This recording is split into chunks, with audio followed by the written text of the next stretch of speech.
अस्सलाम वालेकुम dear students. आज के इस लेक्चर में हम नेस्टेड इफ़ स्टेटमेंट को रीड करेंगे कि नेस्टेड इफ़ स्टेटमेंट क्या होती है और उसको प्रैक्टिकली परफॉर्म करके देखेंगे और उसकी वर्किंग को अंडरस्टैंड करेंगे। सबसे पहले आपको पता होना चाहिए कि नेस्टेड इफ़ स्टेटमेंट किसे कहते हैं। An if statement within an if statement is known as nested if statement. यानी अगर एक कंडीशन के फ़ौरन बाद एक और कंडीशन आती है उसे हम नेस्टेड इफ़ स्टेटमेंट कहते हैं। इसमें एक कंडीशन जिसको हम आउटर कंडीशन कहा जाता है या आउटर इफ़ स्टेटमेंट कहते हैं और दूसरी कंडीशन जिसको आप इनर इफ़ स्टेटमेंट कहते हैं। याद रखिएगा कि अगर आउटर कंडीशन ट्रू होगी तो ही कंट्रोल इनर कंडीशन में जाएगा, अदरवाइज़ कंट्रोल इनर कंडीशन में इंटर नहीं होगा अगर आउटर कंडीशन या आउटर इफ स्टेटमेंट फॉल्स हो जाती है। अगर आउटर फॉल्स होगी तो कंट्रोल डायरेक्ट आउटर कंडीशंस की जो एल्स स्टेटमेंट होगी उसको एग्जीक्यूट करेगा।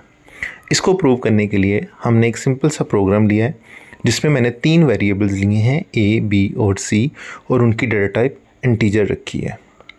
अब हमने एक मैसेज शो करवाया है कि प्रिंट एफ इंटर 3 नंबर्स। हम एक साथ तीनों नंबर्स ए, बी और सी को इंटर करवाएंगे। हमने अब ये चेक करना है क्या ये तीनों नंबर्स एक दूसरे के इक्वल हैं या नहीं। अभी हमने प्रोग्राम का एक पार्ट कर लिया है जिसमें हम नंबर्स को जस्ट इंटर करवा रहे हैं। इसके बाद अब हमने नेस्टेड इफ़ स्टेटमेंट को अप्लाई करना है अपने प्रोग्राम में। जैसे कि आप देख रहे हैं नंबर्स इंटर हो रहे हैं लेकिन नेक्स्ट जो वर्किंग है वो नहीं हो रही। अब हम सबसे पहले इफ़ कंडीशन लगाएंगे।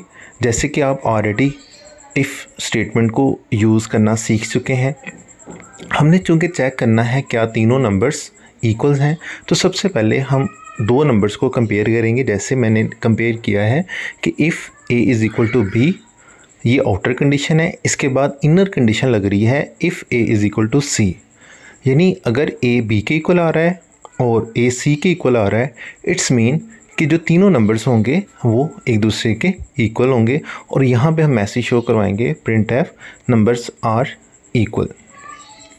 इसके बाद जो इनर इफ़ है इसका हम एल्स पार्ट लिखेंगे। याद रखिएगा जितनी इफ़ कंडीशंस स्टार्ट हो रही हैं उनका एंड एल्स पे होना है। अब हम इनर एल्स की तरफ जा रहे हैं। अगर ए बी के इक्वल आ जाता है, कंडीशन ट्रू होती है, तो कंट्रोल इनर में जाएगा और ए और सी को कंपेयर करेगा। अगर ए और सी इक्वल आ जाते हैं तो नंबर्स इक्वल आ जाएंगे। अगर सेकंड कंडीशन फॉल्स होगी तो जो आउटपुट आएगी वो एल्स के बाद वाली आएगी और उसमें ये चीज़ आएगी कि नंबर्स आर नॉट इक्वल। यानी ए अगर बी के तो इक्वल आ जाता है, ठीक हो गया, लेकिन अगर ए सी के इक्वल नहीं आता तो इट्स मीन जो हम चीज़ डेवलप कर रहे थे कि नंबर्स इक्वल नहीं आ रहे। तो यहाँ पे हमने इसलिए मैसेज शो करवाया कि नंबर्स आर नॉट इक्वल। ये हमारा इनर एफ कंप्लीट हो गया। अब हम आउटर इफ़ को अगर देखें जिसमें हमने पहले ही ए को बी के इक्वल रखा हुआ है, अगर यहीं पे कंडीशन फॉल हो जाती है, अगर ए बी के इक्वल नहीं आता तो हम इनर इफ़ में नहीं जाएंगे और ना ही कंट्रोल इनर इफ़ में इंटर होगा। तो हम इधर ही मैसेज शो करवाएंगे else printf numbers are not equal. यानी अगर outer condition if statement A और बी फॉल्स हो जाती हैं तो डायरेक्ट जो कंट्रोल है वो आउटर एल्स पे ट्रांसफ़र होगा और सिंपल एक मैसेज शो हो जाएगा कि नंबर्स आर नॉट इक्वल।